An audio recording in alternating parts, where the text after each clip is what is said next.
ಅಣ್ಣ ಆಮೇಲೆ ನೀವು ಎಜುಕೇಟೆಡ್ ಆಗಿದ್ಕೊಂಡು ನಿಮ್ಗೆ ಐಡಿಯಾಸ್ ಬಂದಿರುತ್ತೆ. ಈ ತರ ಉಳುಮೆ ಮಾಡಿದ್ರೆ, ಈ ತರ ವ್ಯವಸಾಯ ಮಾಡಿದ್ರೆ ನನ್ಗೆ ಈ ತರ ಇನ್ನ ಫಸ್ಲು ತೆಗಿಬಹುದು. ಇವ್ ಬರೋಕ್ಕಿಂತ ಮುಂಚೆನೆ ಹೊಡೆದೆ ನಾನು. ಡಿಸ್ಅಡ್ವಾಂಟೇಜಸ್ ಸೇವಂತಿಗೆ ಡಿಸ್ಅಡ್ವಾಂಟೇಜಸ್ ಅಂದ್ರೆ ನಾವ್ ಹೆಂಗೆ ಬೆಳೆ ಮಾಡ್ತೀವಿ ಅನ್ನೋದ್ರ ಮೇಲೆ ಡಿಸೈಡ್ ಆಗ್ತದೆ. ನಾವ್ ಯಾವ ತರ ನೆಗ್ಲೆಕ್ಟ್ ಮಾಡ್ತೀವಿ ಅದ್ರ ನಮ್ಗೆ ನೆಗ್ಲೆಕ್ಟ್ ಆಗಿ ಉತ್ತರ ಕೊಡ್ತದೆ.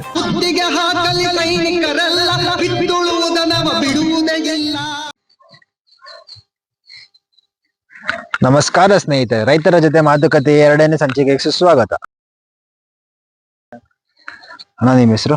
ನನ್ನ ಹೆಸರು ಚಂದನ್ ಅಂತ. ಅಣ್ಣ ನೀವು ಓದ್ಕೊಂಡಿರೋದೇನಣ್ಣ? ಬಿಕಾಮ್ ಮುಗೀತು ಈ ವರ್ಷ. ಬಿಕಾಮ್ ಮುಗೀತಾ? ನೀವು ನಿಮ್ ತಂದೆಗೆ ಸಹಾಯ ಮಾಡೋದಾ ಇಲ್ಲಾಂದ್ರೆ ನೀವೇ ಸಪರೇಟ್ ಆಗಿ ಮಾಡ್ತೀರಾ? ಇಲ್ಲ, ಮುಂಚೆಯಿಂದ ಸಹಾಯ ಮಾಡ್ಕೊಂಡೇ ಬಂದಿದ್ದು. ಇತ್ತೀಚೆಗೆ ನಮ್ಮಪ್ಪ ಆಗಲ್ಲ ಅಂದ ಮಟ್ಟಿಗೆ ನಾನು ಒಂದಷ್ಟು ಕೆಲಸ ಮಾಡ್ತೀನಿ. ನಾನು ಈಗ ಸಪರೇಟ್ ಆಗಿ ಮಾಡ್ತಾ ಇದ್ದೀನಿ. ಏನ್ ಬೆಳೆ ಹಾಕಿದೀರಾ? ಈಗ ಸದ್ಯಕ್ಕೆ ಸೌತೆ ಗಿಡ ಇದೆ. ಈಗ ಕ್ರಾಪ್ ಕಟಾವ್ ಬಂದಿದೆ. ಹೂವಿನ ಸಸಿದು ಹೂವಿದು. ಹೂ ಯಾವ್ದು ಹಾಕಿದೀರಾ? ಸೇವಂತಿಗೆ ಹಾಕಿದೀರಾ? ಹೆಂಗಿದೆ ರೇಟ್ ಎಲ್ಲ ಸೇವಂತಿಗೆಗೆ? ಸೇವಂತಿಗೆ ಈಗ ಒಂದು 120-130 ವರೆಗೂ ಹೋಗ್ತಾ ಇದೆ ಕೆಜಿಗೆ. ಆಮೇಲೆ ಬೇರೆ ಸೇವಂತಿಗೆ ಅಣ್ಣ, ಇದು ಸೇವಂತಿಗೆಗೆ ಏನಾದ್ರು ಇದಿದ್ಯಾ? ಲೈಕ್ ಏನಂತಾರೆ ಡಿಸ್ಅಡ್ವಾಂಟೇಜಸ್ ಸೇವಂತಿಗೆ ಡಿಸ್ಅಡ್ವಾಂಟೇಜಸ್ ಅಂದ್ರೆ ನಾವ್ ಹೆಂಗೆ ಬೆಳೆ ಮಾಡ್ತೀವಿ ಅನ್ನೋದ್ರ ಮೇಲೆ ಡಿಸೈಡ್ ಆಗ್ತದೆ. ನಾವ್ ಯಾವ ತರ ನೆಗ್ಲೆಕ್ಟ್ ಮಾಡ್ತೀವಿ ಅದ್ರ ನಮ್ಗೆ ನೆಗ್ಲೆಕ್ಟ್ ಆಗಿ ಉತ್ತರ ಕೊಡ್ತದೆ. ಹಂಗೆ ನಾವ್ ಯಾವ ತರ ಇಂಟ್ರೆಸ್ಟ್ ಇಕ್ಕಿ ಮಾಡ್ತೀವೋ ಅದ್ರ ರಿಸಲ್ಟ್ ಪಕ್ಕ ಇದ್ದೇ ಇರ್ತದೆ. ಅದರಿಂದ ಆ ಡಿಸ್ಅಡ್ವಾಂಟೇಜ್ ಏನಿರಲ್ಲ. ಅಂದ್ರೆ ಒಳ್ಳೆ ಟೈಮಿಗೆ ನೋಡ್ಕೊಂಡು ನಾವು ಬೆಳೆ ಹಾಕ್ಬೇಕಾಗ್ತದೆ. ಸೌತೆಕಾಯಿ ಬೆಳೆನ ನಮ್ಮ ವೀಕ್ಷಕರಿಗೆ ಸ್ವಲ್ಪ ಅದನ್ನ ಅರ್ಥವಾಗಿ ಹೇಳಿದ್ರೆ ಚೆನ್ನಾಗಿರೋದಂತ. ಫಸ್ಟ್ ನಾವು ಮಾಮೂಲಿ ಏನು ನಾವು ಸೆಕೆಂಡ್ ಬೆಡ್ಡಿಗೆ ಹಾಕ್ತಿದೀವ, ಫಸ್ಟ್ ಬೆಡ್ಡಿಗೆ ಹಾಕ್ತಿದ್ರೆ ಮಾಮೂಲಿ 20-20 ಫರ್ಟಿಲೈಸರ್ ಹಾಕೊಂಡು ನಾವು ಬೆಡ್ ರೆಡಿ ಮಾಡ್ಕೊಂಡು ಮತ್ತೆ ಒಂದ್ 2 ದಿವಸ ನೀರ್ ಬಿಟ್ಟು ಬೀಜ ನಾಟಿ ಮಾಡೋಕಿನ್ನ 2 ದಿವಸ ನೀರ್ ಬಿಟ್ಟು ನೀಟಾಗಿ ಬೀಜ ಉಣ್ಬೇಕಾಗ್ತದೆ. ನಾವು ಹಾಕಿರೋ ಚಿತ್ರ ಒಂದ್ ಪ್ಯಾಕೆಟ್ ಬಂದು 520 ರೂಪಾಯಿ ಆಗ್ತದೆ ಈಗಿರೋ ಪ್ರೆಸೆಂಟ್ ರೇಟ್. 520 ರೂಪಾಯಿ ಹಾಕಿದೀವಿ. ಒಂದು ಅರ್ಧ ಎಕರ್ಗೆ ಹತ್ತತ್ರ ಒಂದು 10 ಪ್ಯಾಕೆಟ್ ಬಿದ್ದೈತೆ. 100 ಗ್ರಾಮ್ 10 ಪ್ಯಾಕೆಟ್ ಬಂದು 100 ಗ್ರಾಮ್ 10 ಪ್ಯಾಕೆಟ್ ಬಿದ್ದಿದೆ. ಅದಾದ್ಮೇಲೆ ಜರ್ಮಿನೇಷನ್ ಆಗಿದ್ಮೇಲೆ ಒಂದು 3-4 ಡೇಸ್ ಆದ್ಮೇಲೆ ಒಂದು ಸ್ನೈಲ್ ಕಿಲ್ಲರ್ ಅಂತ ಬಂದಿದೆ. ಈ ಪೇಪರ್ ಹಾಕಿರೋದ್ರಿಂದ ಅದ್ರೊಳಗಡೆ ಇರ್ತೈತೆ ಸ್ನೈಲ್ ಬಂದಿರ್ತವೆ, ತಿಂತಾ ಇರ್ತವೆ. ಅವು ಡೆವಲಪ್ಮೆಂಟ್ ಮಾಡಕ್ ಬಿಡಲ್ಲ, ಅವು ಸುಳಿನೇ ತಿನ್ಬಿಡ್ತವೆ. ಹಂಗಾಗಿ ಅದು ಪೂರ್ತಿ ಹೊರಟೋಗ್ತದೆ. ಅದಕ್ ಮುಂಚೆ ಅದು ಬರಬಾರ್ದು ಅಂದ್ರೆ ಸ್ನೈಲ್ ಕಿಲ್ ಅಂತ ಬರ್ತೈತೆ. ಅದು 1 kg ಬಂದು 800 ರೂಪಾಯಿ. ಇಲ್ಲೇ ಮಾಮೂಲಿ ಅಂಗಡಿಯಲ್ಲೇ ಸಿಗ್ತೈತೆ. ಅಂಗಡಿಯಲ್ಲಿ ತಂದು ಮಾತ್ರೆ ಟೈಪ್ ಅಲ್ಲಿ ಇರುತ್ತೆ. ಮುರಿದ್ ಇಕ್ಕರೆ ಅದು ಏನು ತಿನ್ನಲ್ಲ. ಸಾಯ್ತಾವ. ಅದ್ರ ಬಂದು ಅಲ್ಲೇ ಹತ್ರ ಸಾಯ್ತಾವ. ಬೇರೆ ಏನಣ್ಣ, ಬೇರೆ ಏನಿದೆ ಬೆಳೆಗೆ ಹಾನಿ ಆಗೋಂಥದ್ದು? ಬೇರೆ ಅಂದ್ರೆ ಅದು ಸುಳಿ ಆಗೋ ಟೈಮಲ್ಲಿ ಕುಡಿ ಹೋಗೋ ಸೈಡ್ ಅಲ್ಲಿ ಕುಡಿ ಹೊಡಿತಾ ಇರ್ತದೆ. ಈ ತರ ಆ ಕುಡಿ ಹೊಡಿಯೋ ಟೈಮಲ್ಲಿ ಸೆಂಟ್ರಲ್ ಹಸಿರು ಹುಳ ಬರ್ತದೆ. ಆ ಹಸಿರು ಹುಳು ಸುಳಿ ಮಾತ್ರ ತಿಂತಾ ಇರ್ತೈತೆ. ಅದಕ್ಕೂ ಅಷ್ಟೇ ಪೆಸ್ಟಿಸೈಡ್ ಒಳ್ಳೆ ಔಷಧಿ ತಂದು ಹೊಡೆದ್ರೆ ಅದು ಪರವಾಗಿಲ್ಲ. ನಾನು ಹೊಡೆದಿದ್ದೀನಿ, ಈಗ ರಿಸಲ್ಟ್ ಪರವಾಗಿಲ್ಲ. ಈಗ ನೋಡ್ಕೊಂಡ್ರೆ ಇದು ಹುಳ, ಆಮೇಲೆ ಈ ತರ ಹುಳ ಬರ್ತೈತೆ ರಂಗೋಲಿ ಹುಳ ಅಂತ, ಇದಕ್ಕೂ ಕಂಟ್ರೋಲ್ ಮಾಡ್ಬೋದು. ಇದು ಬಿಟ್ರೆ ಇನ್ನೇನು ಬರಲ್ಲ. ಆಮೇಲೆ ಗಿಡ ಡೆವಲಪ್ಮೆಂಟ್ ಆತ ಬೂದ್ ರೋಗ ಬರ್ತದೆ. ಆ ಬೂದ್ ರೋಗಕ್ಕೂ ಅಷ್ಟೇ ನಾವ್ ಯಾವ್ದೇ ಗಿಡ ನಾವು ಡೈಲಿ ಫ್ಲಾಟ್ ಅಲ್ಲಿ ಓಡಾಡ್ತಾ ಒಂದೊಂದು ಗಿಡನ ನೋಡ್ಬೇಕು, ಯಾವ್ದು ಹೆಂಗೆ ಗಿಡ ಬರ್ತೈತೆ ಅಂತ. ಅದ್ರ ಮೇಲೆ ಗೊತ್ತಾಗ್ತದೆ ಯಾವ ತರ ಔಷಧಿ ಹೊಡಿಬೇಕು, ಯಾವ್ದಕ್ಕೆ ಔಷಧಿ ಹೊಡಿಬೇಕು ಅಂತ. ಆಮೇಲೆ ಔಷಧಿ ಹೊಡಿಬೇಕಾದ್ರೂ ಅಷ್ಟೇ ರೈತರು ಎಕ್ಸ್ಪೈರಿ ಡೇಟು ನೋಡ್ಬಿಟ್ಟು ತಗೊಬೇಕಂತ. ನೋಡೋದಿಲ್ಲ, ಅವ್ರು ಸ್ಟಾಕ್ ಏನಿದೆ ಅದು ಆಲ್ರೆಡಿ ಸ್ಟಾಕ್ ಏನಿದೆ ಕ್ಲಿಯರ್ ಮಾಡ್ತಾ ಹೋಗ್ತಾರೆ. ನಮ್ಗೆ ಗೊತ್ತೇ ಆಗಲ್ಲ. ನಾವು ತಂದು ಹೊಡಿತೀವಿ, ಅದು ರಿಸಲ್ಟ್ ಬರಲ್ಲ ನಮ್ಗೆ. ಕಾಸ್ಟ್ ವೇಸ್ಟ್, ರಿಸಲ್ಟ್ ಬರಲ್ಲ, ಟೈಮ್ ವೇಸ್ಟ್, ಲೇಬರ್ ವೇಸ್ಟ್. ಅದರಿಂದ ಎಕ್ಸ್ಪೈರಿ ಡೇಟ್ ನೋಡ್ಬೇಕು. ಆಮೇಲೆ ಅದ್ರ ಒಂದು ಪ್ರಿಸ್ಕ್ರಿಪ್ಷನ್ ಕೊಟ್ಟಿರ್ತಾರೆ ಹಿಂದೆಗಡೆ, ಎಷ್ಟು ನೀರ್ ಹಾಕ್ಬೇಕು, ಇದಕ್ಕೆ ಎಷ್ಟು ಪರ್ಸೆಂಟೇಜ್, ಎಷ್ಟು ಡೋಸೇಜ್ ಹಾಕ್ಬೇಕು ಅಂತ ಹೇಳ್ತಾರೆ. ಅದನ್ನ ನೋಡಿ ಅದ್ರ ತಕ್ಕನಾಗೆ ಬಳಸ್ಕೊಂಡ್ರೆ ಒಳ್ಳೆ ರಿಸಲ್ಟ್ ಕೊಡ್ತಾ ಇತ್ತು. ಆಮೇಲೆ ರೈತರಿಗೆ ಲೈಕ್ ನಿಮ್ಗೆ ಯಾವ ತರ ಅಣ್ಣ ಸಮಸ್ಯೆ ಆಗ್ತಿರೋದು ಇದೆಲ್ಲ ಬಿಟ್ಟು? ನೀರಿನ ಸಮಸ್ಯೆ ಇರ್ಬೋದು, ಲೇಬರ್ ಸಮಸ್ಯೆ ಇರ್ಬೋದು. ಅದೇ ನೀರಿನ ಸಮಸ್ಯೆ ಅಂದ್ರೆ ಬೇಸಿಗೆಗಾಲಕ್ಕೆ ಒಂದು 3 ತಿಂಗಳು ನೀರಿನ ಸಮಸ್ಯೆ ಆಗೇ ಇರ್ತದೆ. ಹಾಗೆ ನಾವೇನ್ ಬೆಳೆ ಮಾಡಲ್ಲ, ಫ್ಲಾಟ್ ಅಲ್ಲಿ ನೀಟಾಗಿ ರೆಡಿ ಮಾಡಿ ಉತ್ತಿ ಬಿಟ್ಟಿರ್ತೀವಿ, ಚೆನ್ನಾಗಿ ಒಣಿಕಂತೈತೆ. ಇನ್ನೇನ್ ನಾವು ಮಳೆಗಾಲ ಸ್ಟಾರ್ಟ್ ಆಯ್ತು ಅನ್ನೋದಕ್ಕೆ ಬೆಡ್ ರೆಡಿ ಮಾಡ್ಕೊಂಡು ನಮ್ಗೆ ಏನ್ ಅನ್ಸುತ್ತೋ ಅದು ನಾವು ನಾಟಿ ಮಾಡ್ತಾ ಹೋಗ್ತೀವಿ. ನೀವು ಇದುವರೆಗೂ ಯಾವ್ಯಾವ್ದು ಬೆಳೆ ಬೆಳೆದಿದ್ದೀರಾ? ನಾವ್ ಇದುವರೆಗೂ ಜಾಸ್ತಿ ಬೆಳೆ ಟೊಮೊಟೋನೆ. ಅದು ಸೆಕೆಂಡ್ ಬೆಡ್, ಅದು ಟೊಮೊಟೊ ಆದ್ಮೇಲೆ ಅದಕ್ಕೆ ಸೌತೆ ಗಿಡ ಹೊಡ್ತೀವಿ, ಇಲ್ಲ ಹೀರೆ ಗಿಡ ಹಾಕ್ತಿವಿ. ಹಿಂಗೆ ಬಳ್ಳಿ ಬರೋದು ಕಡ್ಡಿ ವೇಸ್ಟ್ ಮಾಡಬಾರ್ದಲ್ಲ ಅಂತ ತಿರ್ಗಿ ಕಡ್ಡಿ ಮಾಡಿದ್ರೆ ತಿರ್ಗಾ ಡಬಲ್ ಆಗುತ್ತೆ ಅಂದ್ಬಿಟ್ಟು ಅದಕ್ಕೆ ಯುಟಿಲೈಸ್ ಎಷ್ಟು ಕಮ್ಮಿ ಖರ್ಚಾಗುತ್ತೋ ಅಷ್ಟು ಉಳಿಸ್ಬೇಕು. ಉಳಿಸಿ ಅದರಲ್ಲೇ ಲಾಭ ಪಡ್ಕೊಬೇಕು. ಈಗಿರೋ ರೈತರ ಪರಿಸ್ಥಿತಿಯಲ್ಲಿ ಅದೇ ಬೆಸ್ಟ್. ಹೌದು, ಇದು ಅವತ್ತಿಂದನೂ ಮಾಡ್ಕೊಂಡ್ ಬಂದಿದ್ದಾರೆ. ವೇಸ್ಟ್ ಈಗ ಕಮ್ಮಿ ಸ್ವಲ್ಪ ಇರ್ತೈತೆ, ವೇಸ್ಟ್ ಕಮ್ಮಿ ಇರುತ್ತೆ, ರೈತರಿಗೆ ಲಾಭ ಆಗುತ್ತೆ. ರೈತರಿಗೆ ಇನ್ವೆಸ್ಟ್ಮೆಂಟ್ ಕಮ್ಮಿ ಆಗುತ್ತೆ ಪ್ರತಿ ಬೆಳೆಗೂ. ಒಂದ್ಸತಿ ಇನ್ವೆಸ್ಟ್ಮೆಂಟ್ ಮಾಡಿದ್ರೆ ಅದರಲ್ಲಿ ಏನೇನ್ ತಕ್ಕೊಂಬೋದು ಅನ್ನೋದು ಯೋಚನೆ ಮಾಡ್ಬೇಕಾಗ್ತದೆ. ಹೌದು, ಈಗ ಸೇವಂತಿಗೆ ಗಿಡಕ್ಕೂ ಅಷ್ಟೇ. ಸೇವಂತಿಗೆ ಗಿಡ ಮುಗ್ದಾದ್ಮೇಲೆ ಬೆಡ್ ಹೀಗೆ ಇರುತ್ತೆ. ಬೆಡ್ಗೆ ತಿರ್ಗಾ ಒಳಗಡೆ ಇದು ಫರ್ಟಿಲೈಸರ್ ಹಾಕಿ ಬೆಡ್ ರೆಡಿ ಮಾಡ್ಕೊಂಡು ತಿರ್ಗಾ ಇದು ಬೇರೆ ಸಸಿ ಹಾಕೊಂಬೋದು, ಇಲ್ಲ ಬೇರೆ ಬೇರೆ ಹೂವಿನ ಗಿಡನೇ ಹಾಕೊಂಬೋದು. ಮತ್ತೇನೆ ಬೆಡ್ ರೆಡಿ ಮಾಡ್ಕೊಬೇಕಷ್ಟೆ ನೀಟಾಗಿ. ಆಮೇಲೆ ನೀವು ಮಿಶ್ರ ಬೆಳೆ ಅಂತ ಬೆಳೆದಾಗ ಬರೀ ಟೊಮೆಟೊನೇ ಬೆಳಿತೀರಾ, ಇಲ್ಲಾಂದ್ರೆ ಟೊಮೆಟೊ ಒಂದ್ಸಲ ಬೆಳೆದಿ ಬೇರೆ ಬೆಳೆ ಬೆಳಿತೀರಾ, ಇಲ್ಲಾಂದ್ರೆ ಟೊಮೆಟೊ ಗ್ಯಾಪ್ ಕೊಟ್ಟಿ ಬೇರೆ ಬೇರೆ ಬೆಳೆ ಬೆಳಿತೀರಾ? ಇಲ್ಲ, ನಾವು ಒಂದೇ ಸತಿ ಬ್ಯಾಕ್ ಟು ಬ್ಯಾಕ್ ಟೊಮೆಟೊ ಗಿಡ ಹಾಕಲ್ಲ. ಈಗ ಟೊಮೆಟೊ ಗಿಡ ಬ್ಯಾಕ್ ಟು ಬ್ಯಾಕ್ ಹಾಕಿದ್ರೆ ನಾವು ಫಸ್ಟ್ನೇ ಬೆಳೆ ತಕೊಂಡಾಗ ರೋಗ ಬಂದಿರುತ್ತೆ, ಅದೇ ನೆಕ್ಸ್ಟ್ ಬೆಳೆಗೆ ಬರೋಕ್ ಚಾನ್ಸಸ್ ಇರುತ್ತೆ. ಹಂಗಾಗಿ ನಾವು ಈಗ ಟೊಮೆಟೊ ಬೆಳೆ ಹಾಕಂದ್ರೆ ನೆಕ್ಸ್ಟ್ ಸೋತೆ ಗಿಡ ಹಾಕ್ತಿವಿ. ಸೋತೆ ಗಿಡ ಹಾಕಿ ಬೆಡ್ ಇನ್ನ ಚೆನ್ನಾಗಿತ್ತು ಅಂದ್ರೆ ಬೇರೆ ಬೆಳೆಗೆ ಡಿಸೈಡ್ ಮಾಡ್ತೀವಿ. ಇದು ಹಾಕ್ಬೋದಪ್ಪ ಪರವಾಗಿಲ್ಲ ಅಂತ. ಅದು ಮುಗೀತು ಅಂದ್ಮೇಲೆ ಒಂದ್ 3 ಬೆಳೆ ಅಂದಾಜು ಮಲ್ಚಿಂಗ್ ಪೇಪರ್ ಹಾಕ್ತಾರೆ, ಇನ್ನ ಅಡ್ವಾಂಟೇಜ್ ಜಾಸ್ತಿ ಇರ್ತೈತೆ. ತಕ್ಕೊಂಡು ಆಮೇಲೆ ಪೂರ್ತಿ ನಾವು ಉಳಿಸ್ಬಿಟ್ಟು ಜೋಳ ಹಾಕ್ತಿವಿ, ಇಲ್ಲ ಅಂದ್ರೆ ಸೆಂಟ್ರಿಗೆ ಸಲ ಹೊಡೆದು ಚೆಂಡು ಹೂ ಹಾಕ್ತಿವಿ. ಆಮೇಲೆ ಭೂಮಿ ಫಲವತ್ತತೆ ಕಾಪಾಡ್ಕೊಳಕ್ಕೆ ಏನ್ ಮಾಡ್ತೀರಣ್ಣ? ಮಾಮೂಲಿ ಕೊಟ್ಟಿಗೆ ಗೊಬ್ಬರ ಕೊಡ್ತೀವಿ. ಕೊಟ್ಟಿಗೆ ಗೊಬ್ಬರ ಜೊತೆ ಮಾಮೂಲಿ ಈ ಬೇವಿನ ಹಿಂಡಿ, వంగి ಹಿಂಡಿ ಮಿಕ್ಸ್ ಮಾಡಿ ಕೊಡ್ತೀವಿ. ಅದರಲ್ಲಿ ಒಂದು ಪೊಟ್ಯಾಶ್ ಕೊಡ್ತೀವಿ, ಯೂರಿಯಾ ಲೈಟ್ ಒಂದು ಅರ್ಧ 50 kg ಒಂದು 25 kg ಯೂರಿಯಾ ಕೊಡ್ತೀವಿ. ಅಷ್ಟು ಬಿಟ್ರೆ ಏನಿಲ್ಲ. ನಾವು ಮಾಡೋ ಬೆಳೆಗೆ ಅಷ್ಟು ಪ್ರಿಪರೇಷನ್ ಮಾಡ್ಕೊಂತೀವಿ. ಆಮೇಲೆ ಕೃಷಿ ವಿಶ್ವವಿದ್ಯಾಲಯದಿಂದ ನಿಮ್ಗೆ ಏನಾದ್ರು ಬೆನಿಫಿಟ್ಸ್, ಅನುಕೂಲಗಳು ಇದೆ? ಸಬ್ಸಿಡಿ ಏನಾದ್ರು ನಿಮ್ ಭೂಮಿಗೆ ನಿಮ್ಮ ಜಮೀನ್ಗೆ ಬಂದು ಈ ತರ ಬೆಳೆ ಬೆಳೆದ್ರೆ ನಿಮ್ಗೆ ಇದೆ ಅಂತ ಏನಾದ್ರು ಸೂಚನೆ ಏನಾದ್ರು ಕೊಟ್ಟಿದಾರ? ಅದೇ ಇನ್ಸೂರೆನ್ಸ್, ಈ ಬೆಳೆಗೆ ಏನು ಇನ್ಸೂರೆನ್ಸ್ ಆತರ ಏನ್ ಕೊಡಲ್ಲ. ದೊಡ್ಡ ಬೆಳೆ ಈಗ ಎಕರಾನ್ಗಳು ಇರ್ತೈತೆ, ಅವ್ರು ಕೊಡ್ತಾರೆ. ಇದೆ ಬೇಜಾನ್ ನರೇಂದ್ರ ಮೋದಿ ಕಡೆಯಿಂದ ಇದೆ, ಇದು ಸಿದ್ದರಾಮಯ್ಯ ಕಡೆಯಿಂದ ಇದೆ. ಒಳ್ಳೊಳ್ಳೆ ಸ್ಕೀಮ್ಗಳಿದೆ, ಬಳಸ್ಕೊಬೇಕು. ಆಮೇಲೆ ಸರ್ಕಾರದಿಂದ ಸಬ್ಸಿಡಿ ಕೊಡ್ತಾರೆ. ಪವರ್ ವೀಡರ್ ಇದೆ, ಮತ್ತೆ ಔಷಧಿ ಹೊಡೆದಿಂದ ಹಿಡಿದು ಎಲ್ಲ ಪ್ರತಿಯೊಂದು ಒಳ್ಳೊಳ್ಳೆ ಎಕ್ವಿಪ್ಮೆಂಟ್ ಇದೆ, ಬಳಸ್ಕೊಬೇಕಷ್ಟೇ ರೈತರು. ನೀವು ಬಳಸ್ಕೊಂಡಿದ್ದೀರಾ? ನಾವು ಬಳಸ್ಕೊಂಡಿದೀವಿ. ನಾನು ಒಂದು 2 ವರ್ಷ ಆಯ್ತು ನಾನು ಪವರ್ ವೀಡರ್ ತಗೊಂಬಂದು. ಒಳ್ಳೆ ಅನುಕೂಲ ಇದೆ. ನೀವು ಏನೇನ್ ಅನುಕೂಲ ಪಡ್ಕೊಂಡಿದ್ದೀರಾ ಸರ್ಕಾರದಿಂದ ಇರ್ಬೋದು, ಕೃಷಿ ವಿಜ್ಞಾನದಿಂದ ಇರ್ಬೋದು? ನಾನು ನಮ್ಮ ಅಪ್ಪವರು ಇದು PM ಕಿಸಾನ್ ಯೋಜನೆ, ಅದು ತಿಂಗಳ 2,000 ಬರ್ತದೆ. ತಿಂಗಳ ವರ್ಷಕ್ಕೆ 6,000 ಅಂದಂಗೆ ಲೆಕ್ಕ ಬರ್ತಲ್ಲ, 6,000 ಅನ್ನಂಗೆ ಬರುತ್ತೆ. ಅದು ಯೂಟಿಲೈಸ್ ಮಾಡ್ತೀವಿ. ಅದು 1 ಎಕರೆಗೆ ಇಷ್ಟು ಅಂತ ಕೊಡ್ತಾರೆ ಅವರು. ಅದೊಂದು. ಆಮೇಲೆ ಸಬ್ಸಿಡಿ, ಯಾವ್ದನ್ನ ಒಂದು ಎಕ್ವಿಪ್ಮೆಂಟ್ ಅಂದ್ರೆ ಮಿಷಿನ್ ಐತಂದ್ರೆ ಅದು ಸಬ್ಸಿಡಿ ಇರುತ್ತೆ, ಅದು ಯೂಟಿಲೈಸ್ ಮಾಡ್ಕೊಂತೀವಿ. ರೈತರಿಗೆ ಬೇಜಾನ ಅನುಕೂಲ ಇದೆ, ಅದು ಉಪಯೋಗಿಸ್ಕೊಳಲ್ಲ ಅಷ್ಟೇ, ಹುಡುಕ್ಬೇಕಷ್ಟೇ. 4-6 ಕಡೆ ತಿಳ್ಕೊಂಡು ಹುಡುಕಿ ಅವರು ಮುಂದ್ ಹೋಗೋಕೆ ಈಗಿರೋ ಪರಿಸ್ಥಿತಿಯಲ್ಲಿ ಅದು ಬೆಸ್ಟ್. ಸುಲಭವಾಗಿ ಆಗ್ಬೇಕು ಕೆಲಸ. ಲೇಬರ್ ಈ ಕಾಲ ಲೇಬರ್ ನೋಡ್ಕೊಂಡ್ರೆ ಬಾರಿ ಕಷ್ಟ. 450-600 ತನಕ ಕೇಳ್ತಾರೆ. ಗಂಡಾಳಿಗೆ 600-700 1000 ತನಕ ಕೊಡ್ತಾರೆ. ಹಂಗಾಗಿ ಎಲ್ಲಿ ನಾವು ಯುಟಿಲೈಸ್ ಮಾಡ್ಕೋಬೇಕು, ಎಲ್ಲಿ ಕಮ್ಮಿ ಖರ್ಚಾಗುತ್ತೋ ಅಲ್ಲಿ ನಾವು ಇನ್ವೆಸ್ಟ್ ಮಾಡೋದು ಬೆಟರ್. ಸಬ್ಸಿಡಿ ಸ್ಕೀಮ್ ಗವರ್ಮೆಂಟ್ ಇಂದ ಚೆನ್ನಾಗಿದ್ಯಾ, ಇಲ್ಲಾಂದ್ರೆ ಏನಾದ್ರು ಬೆನಿಫಿಟ್ ಎಕ್ಸ್ಟ್ರಾ ಮಾಡಬಹುದಾ, ಇಲ್ಲ ಈಗ ಸ್ವಲ್ಪ ಯೂಸ್ ಆಗೋ ತರ ಮಾಡಬಹುದಾ? ಈಗ ಹೆಂಗೆ ಪ್ರೆಸೆಂಟ್ ಇಂದ ನನಗೆ ಗೊತ್ತಿಲ್ಲ. ನಾನು ಪವರ್ ವೀಡರ್ ತಂದಾಗ ನಾನು 5 HP ಪವರ್ ವೀಡರ್ ತಂದ್ರೆ 70,000 ಆಯ್ತು. 31,000 ಸಬ್ಸಿಡಿ ಕೊಟ್ಟರು.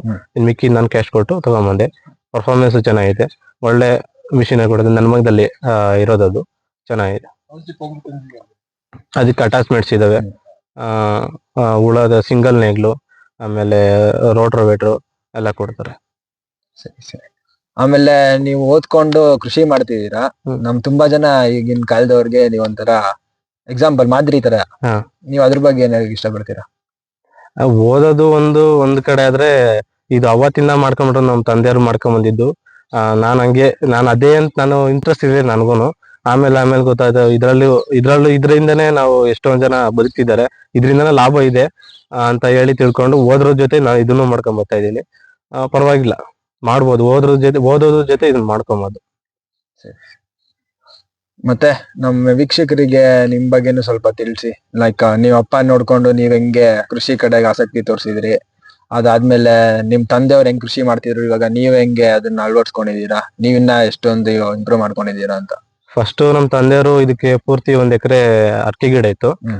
ನೀರು ಬೇಸಿಗೆ ಬಂದಾಗ ನೀರು ಡೌನ್ ಆಗೋಯ್ತು, ನೀರ್ ಡೌನ್ ಆಗೋಯ್ತು. ಹಂಗಾಗಿ ಪೂರ್ತಿ ಅಡಿಕೆ ಗಿಡ ಇದ್ದಿದ್ದು ತೆಗ್ದ್ಬಿಟ್ಟು ಆಮೇಲೆ ಫುಲ್ ಫ್ಲಾಟ್ ಏನು ಮಾಡ್ತಿರ್ಲಿಲ್ಲ. ಆಮೇಲೆ ಅಪ್ಪ ಕೆಲ್ಸಕ್ಕೆ ಹೋಗ್ತಾ ಇದ್ರು. ಅದಾದ್ಮೇಲೆ ಮುಂಚೆ ಮಾಡ್ತಿದ್ರು, ನೀರ್ ಡೌನ್ ಆದ್ಮೇಲೆ ಬಿಟ್ಬಿಟ್ಟು ಹೊಲ ಮಾಡ್ತಿದ್ರು ಅಷ್ಟೇ. ತೊಗರಿ ಕಾಳು, ರಾಗಿ ಹಾಕಂತ ಇದ್ರು. ಅದ್ ಬಿಟ್ರೆ ಇನ್ನೇನು ಮಾಡ್ತಿರ್ಲಿಲ್ಲ. ಆಮೇಲೆ ಇತ್ತೀಚೆಗೆ ಮಳೆ ಚೆನ್ನಾಗಾದ್ಮೇಲೆ ಬೋರಲ್ಲಿ ನೀರ್ ಬಂದಾದ್ಮೇಲೆ ನಾವು ಈಗ ನಾನು ಟೆಕ್ನಾಲಜಿ ಈ ಪೇಪರ್, ಮಲ್ಚಿಂಗ್ ಪೇಪರ್, ನಾನು ಇದು ಫಸ್ಟ್ ಟೈಮ್ ಹಾಕಿರೋದು ಮಲ್ಚಿಂಗ್ ಪೇಪರ್. ಒಳ್ಳೆ ರಿಸಲ್ಟ್ ಐತೆ. ಯಾವಕ್ಕೆ ನಮ್ಮ ಹತೋಟಿಯಲ್ಲಿ ಇರ್ತೈತೆ, ಏನೇ ಗಿಡ ಹಾಕ್ರು ನಾವ್ ಹೆಂಗೆ ಯೂಸ್ ಮಾಡ್ಕೊಂತೀವಿ ಹಂಗೆ, ನಾವ್ ಹೆಂಗ್ ಹೇಳ್ತೀವೋ ಅದ ಕೇಳತ್ತಂಗೆ. ಆತರ ನಮ್ಮ ಹತೋಟಿಯಲ್ಲಿ ಇರುತ್ತೆ ಮಲ್ಚಿಂಗ್ ಪೇಪರ್ ಹಾಕೋದ್ರಿಂದ. ಮತ್ತೆ ಕಳೆ ಮೇಂಟೈನ್ ಮಾಡ್ಬೋದು. ಬೆಸ್ಟ್. ಈಗ ನಾನು ಬಂದಿದ್ಮೇಲೆ ನಾನು ಸ್ವಂತ ಮಾಡಿದ್ಮೇಲೆ ಮಲ್ಚಿಂಗ್ ಪೇಪರ್ ಹಾಕಿ ಸಿಸ್ಟಮ್ ಆಗಿ ಡ್ರಿಪ್ ಪೇಪರ್ ಹೊಸದಾಗಿ ಹಾಕಿ ಮಾಡ್ತಾ ಇದ್ದೀನಿ. ಹಳೇದು ಒಂದ್ ಸ್ವಲ್ಪ ಬಳಸ್ಕೊಂಡಿದ್ದೀನಿ. ಕಡ್ಡಿ ಅವೆಲ್ಲ ಯಾವ ಹೊಸ ಬಂಡವಾಳಕ್ಕೆ ಹೋಗಿಲ್ಲ. ಯಾವ ಆಗುತ್ತೋ ಅವನ್ನ ಬಳಸ್ಕೊಂಡಿದ್ದೀನಿ, ಯಾವ ಆಗಲ್ವೋ ಅದನ್ನ ಹೊಸದಾಗಿ ತಂದು ಹಾಕೊಂಡು. ಮತ್ತೆ ಆಮೇಲೆ ಬೇರೆ ನಿಮ್ಮ ರೈತರು ಬೆಳೆ ಬೆಳಿತಾರೆ, ಅವ್ರಿಗೆ ನೀವು ಯಾವ ತರ ಇಂಪ್ರೂವ್ ಮಾಡ್ಕೊಂಡು, ಟೆಕ್ನಾಲಜಿ ಇಂಪ್ರೂವ್ ಮಾಡ್ಕೊಳಕ್ಕೆ ಸಲಹೆ ಏನಾದ್ರು ಕೊಡೋ ತರ? ಟೆಕ್ನಾಲಜಿ ಇಂಪ್ರೂವ್ ಮಾಡ್ಕೊಳೋದ್ಕಿಂತ ನಾವು ಏನ್ ತಂದಿರ್ತೀವಿ ಏನೇ ಆಗ್ಲಿ ವಸ್ತು ತಂದ್ರೆ ಅದನ್ನ ನೀಟಾಗಿ ಬಳಸ್ಕೊಳೋದು ಮೇನ್ ಮುಖ್ಯ. ಏನೋ ಒಂದು ಮಿಷಿನ್ ತಂದ್ರು ಅಷ್ಟೇ, ಅದಕ್ಕೆ ಮೇಂಟೆನೆನ್ಸ್ ಮಾಡೋದು ಮುಖ್ಯ. ಈಗ 1 ತಿಂಗಳು ಬಳಸ್ತಾರೆ, ಇನ್ನೊಂದು 6 ತಿಂಗಳು ಬಳಸಲ್ಲ, ಮೂಲೆ ತಗೊಂಡೋಗಿ ಹಾಕ್ತಾರೆ. ಔಷಧಿ ಹೊಡೆ ಪಂಪಿಂದ ಹಿಡಿದು ಎಲ್ಲ ಅಷ್ಟೇ. ಪಂಪ್ 1 ತಿಂಗಳು ಕಂಟಿನ್ಯೂಸ್ ಆಗಿ ಬಳಸಿ ಅದನ್ನ ಅಲ್ಲೇ ತಗೊಂಡು ಹಾಕಿದ್ರೆ ಬ್ಯಾಟ್ರಿ ಡೆಡ್ ಆಗುತ್ತೆ. ಅದ್ರ ಮೇನ್ ಲಾಸ್. ಸಣ್ಣ ಪುಟ್ಟದ್ರಲ್ಲಿ ಉಳಿಸ್ಕೊಂಡ ಹೋತಾನೆ ರೈತರು ದೊಡ್ಡ ಒಳ್ಳೊಳ್ಳೆ ಬೆಳೆ ಬೆಳೆಯಕ್ ಸಾಧ್ಯ. ಈಗ ಟ್ರ್ಯಾಕ್ಟರ್ ತಂದಾದ್ಮೇಲೆ ಅಷ್ಟೇ, ಅದನ್ನ ಮೇಂಟೆನೆನ್ಸ್ ಮಾಡಿದ್ಮೇಲೆ ನಮಗೂ ಅದು ಸರ್ಕ್ಯುಲೇಟ್ ಆಗಿ ನಮಗೂ ಅಡ್ವಾಂಟೇಜ್ ಜಾಸ್ತಿ ಇರ್ತೈತೆ. ಅದನ್ನ ಉಪಯೋಗಿಸೋ ಕರೆಕ್ಟ್ ಆಗಿ ಅದನ್ನ ಮೇಂಟೆನೆನ್ಸ್ ಮಾಡಿ ಒಳ್ಳೆ ರೀತಿಯಲ್ಲಿ ಬಳಸ್ಕೊಂಡ್ರೆ ಅದೇ ನಮಗೆ ಟೆಕ್ನಾಲಜಿ ಆಗಿ ಕನ್ವರ್ಟ್ ಆಗ್ತದೆ. ಹೊಸ ಟೆಕ್ನಾಲಜಿ ಅದಕ್ಕೆ ಬರ್ತಾ ಇರ್ತವೆ. ಈಗ ಮಿಷನ್ ಟ್ರ್ಯಾಕ್ಟರ್ ತಗೊಂಡ್ರೆ ಈಗ ಹೊಸ ರೋಟ್ರಿ ಬರ್ತಾ ಇರ್ತವೆ. ಮತ್ತೆ ಬೊದ ಹಾಕೋದ್ರಿಂದ ಹಿಡಿದು ಎಲ್ಲ ಈಗ ಆಲೆ ಬಂದಿದೆ, ಆಲ್ರೆಡಿ ಆಗ್ತಾ ಇದ್ದಾರೆ, ಏನೋ ತೊಂದರೆ ಇಲ್ಲ. ಒಳ್ಳೊಳ್ಳೆ ಬರ್ತವೆ ಟೆಕ್ನಾಲಜಿ. ಈಗ ಸಿಂಕ್ಲರ್, ಮೈಕ್ರೋ ಡ್ರಿಪ್ ಇಲ್ಲ ಅಂದ್ರೆ ಕಷ್ಟ ಆಗೋದು. ಡ್ರಿಪ್ ಮಾಡೋದ್ರೆ ಎಲ್ಲರೂ ರೈತ ಒಂದಷ್ಟು ಜನ ಉಳ್ಕೊಂಡಿದ್ದಾರೆ. ಡ್ರಿಪ್ ಇಲ್ಲ ಅಂದ್ರೆ ಎಷ್ಟೊಂದ್ ಜನ ಈಗಾಗಲೇ ಮಾರ್ಕೊಂಡಿದ್ದಾರೆ. ಆದ್ರೂ ಮಾರ್ಕೊಂಡ್ಬಿಡೋರು. ಈ ಡ್ರಿಪ್ ನೀರು ಉಳ್ಸಕ್ಕೆ ಮೇನ್ ಅದೇನೆ. ಹೌದಾ? ಹೌದು. ಅದರಿಂದನೇ ಗೊಬ್ಬರ ಕೊಡ್ಬೋದು ಎಲ್ಲ. ಹೌದು. ಆಮೇಲೆ ಅದೆಲ್ಲ ಬಿಟ್ರೆ ಈಗ ಸಮಸ್ಯೆ ಏನಂದ್ರೆ, ಇವಾಗ ರೈತರಿಗೆ ರೇಟ್ ಸಮಸ್ಯೆ. ಒಂದ್ಸಲ ಜಾಸ್ತಿ ಲಾಭ ಸಿಗುತ್ತೆ, ಒಂದ್ಸಲ ಲಾಭ ಬಿಡಿ, ನೀವು ಹಾಕಿರೋ ಇದು ಸಿಗಲ್ಲ, ಗಂಟು ಸಿಗಲ್ಲ. ಆತರ ಏನಕ್ಕೆ ಆಗ್ಬೋದು ಅಂತ ನಿಮ್ಮ ಅಂದಾಜು? ಈಗ ಕಾರಣ ಏನು ಅದಕ್ಕೆ? ಕಾರಣ ಏನಂದ್ರೆ ನಾವು ಬೆಳೆದಿರೋ ಬೆಳೆ ಎಲ್ಲ ನಾವು ಇಲ್ಲಿ ಲೋಕಲ್ ಆಗಿ ಮಾರ್ಕೊಂತೀವಿ. ಮಾರ್ಕೆಟ್ ಜಾಸ್ತಿ ತಗೊಂಡ್ ಹೋಗಲ್ಲ, ಆದಷ್ಟು ಇಲ್ಲೇ ಮಾರ್ಕೊಂತೀನಿ. ನಮಗೆ ಜಾಸ್ತಿ ಆಯ್ತು ಒಂದ್ ಮಟ್ಟಿಗೆ ಮಾರ್ಕೆಟಿಗೆ ಬಿಟ್ಕೊಂತೀನಿ. ಹಂಗಾಗಿ ನನ್ಗೆ ಅಷ್ಟು ಅದ್ರ ಬಗ್ಗೆ ಏನು ಗೊತ್ತಾಗ್ಲಿಲ್ಲ. ಬೇರೆ ರೈತರು ಏನ್ ಮಾಡ್ತಾರೆ ಅಂದ್ರೆ, ಹಾಕಿದ್ರೆ ಪೂರ್ತಿ ಹಾಕ್ತಾರೆ.